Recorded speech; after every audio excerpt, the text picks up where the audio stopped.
So I made a run this morning and picked up these antique windows. They're in pretty good shape. They just need to be cleaned, I think, and maybe repainted, but like there's this cool antique hardware on them. So I don't know. I'm thinking I've got like 13 or 12 of them, and they're gonna go in the barn. So let's unload them.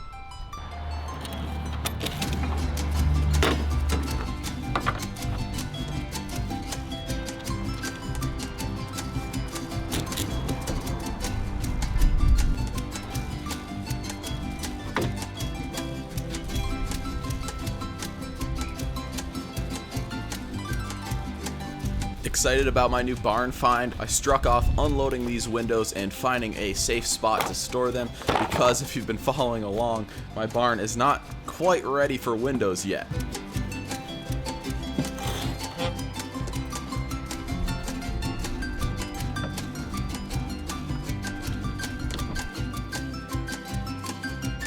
I think it might be worth just taking the hardware off now. I'm gonna soak it in something to remove all the rust, but I think for stacking purposes, I should just go grab something to take all the hardware off, put it in a bucket.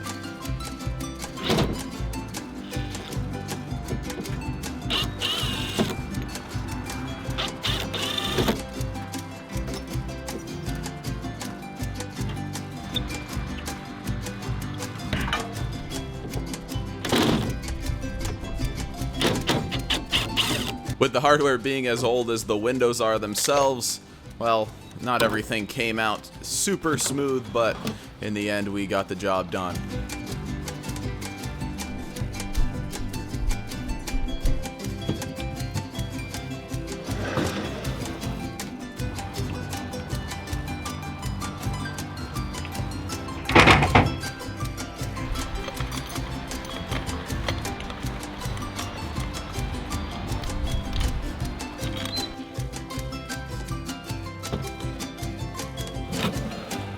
With my prized antique hardware all accounted for, I then stacked up all the windows and set them aside to take care of the rust removal process and put the windows aside until the next step.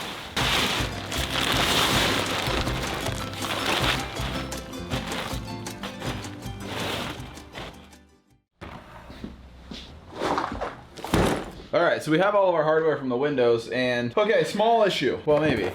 I think what I'm gonna have to do is break it all down because I want to fit as much as I can into this jar, because what I thought was a gallon of evaporust was, I don't know, a quart. This stuff is supposed to eat the rust off, you know, and obviously it's pretty dang rusty, so I'm gonna see how much I can fit into here, and then I'm fill it up with this, and if we got to get more of that, we will. So let's break some of this down and get it all in there. All right, so I got most of the, I got all the hinges and I got all the eye bolts. I didn't get the handles, but this says you could use it more than once. As I let my evaporust do its thing, more projects came into my world that I had to get done, so I put this project aside. Summer became fall, fall became winter, and winter became spring. And in my head, I assumed that my windows were fine underneath the used piece of Tyvek that I'd procured from my local lumberyard, but little did I know, it wasn't. Oh, crap.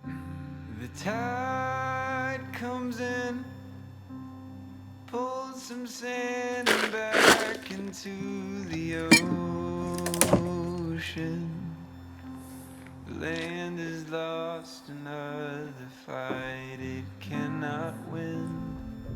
So yeah, I mean, unfortunately, my Tyvek sheet kind of gave up on me, which, you know, left these in pretty rough condition. They were halfway decent to start. Now we'll call them a little more weathered. The good news is it loosened up a lot of paint, so I was able to pressure wash these things to clean them up. I didn't record that because, well, I basically just used my pressure washer I have for my truck, and it took most of the paint off. Whatever's left, I'm just gonna leave. I'm not going for a perfect look, remember. I'm going for kind of a rustic, cool, old look, so I'm pretty much fine with the way these things are. A lot of the glazing's fallen off. The wood is actually in halfway decent shape. The stiles are still pretty good. So the next thing we need to do, I think, try to touch up some of this glazing and then hit them with a coat of paint. Determined to bring these antique windows back to their youthful, originalness. I took note of the damage to the glazing and began there.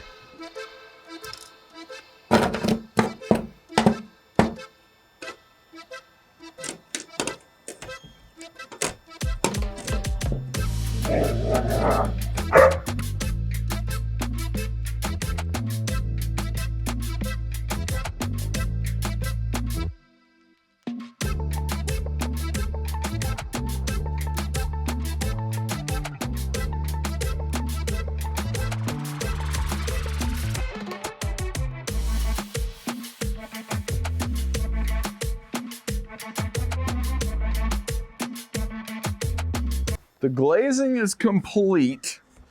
Now, I don't think I'm gonna make a living being a glazer, but it's just a slow, tedious process, but I think we did okay. Now this stuff takes a few days to dry, and we're basically at that, or a few days to skin over so you can paint it, and that's where we're at today.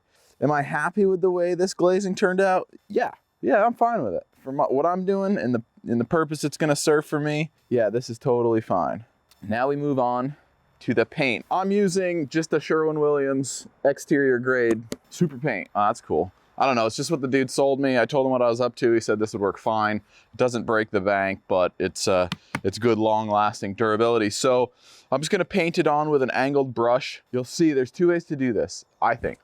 You could either take your time and make really crisp edges / tape it off, which I feel would take forever. Or you could do what I'm gonna do, and I'm just gonna kind of like lather it on. I'm not gonna worry about getting paint on the glass, because in the next step, you'll see just how easy and satisfying that process is. So yeah, paint it on, don't worry about it, just get it everywhere, and I'll show you how to take it off.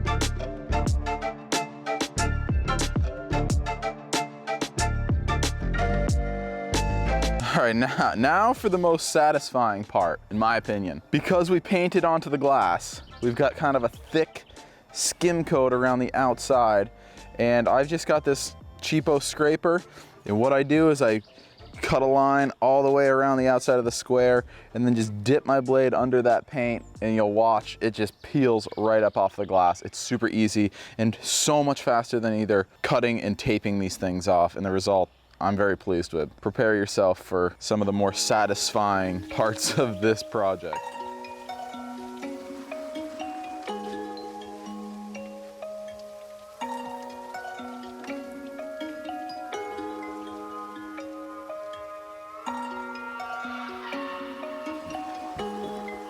That just seems so much easier and quicker than taping it off.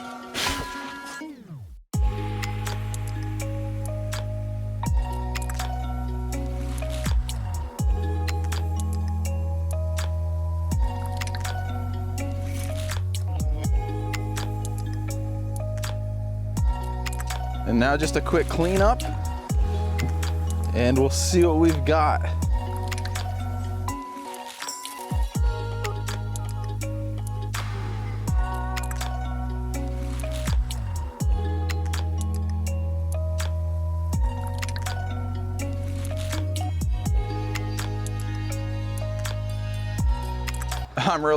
I'm really impressed with the way these things turned out. They've got these deep styles that that caught my eye. It's kind of why I wanted them so bad. And these go on the inside of the shop, and they look really, really nice. You know, this has got to be handmade, and I'm just really impressed with the craftsmanship of it all, and kind of a pleasure working on it. So 6 more to go. Yeah.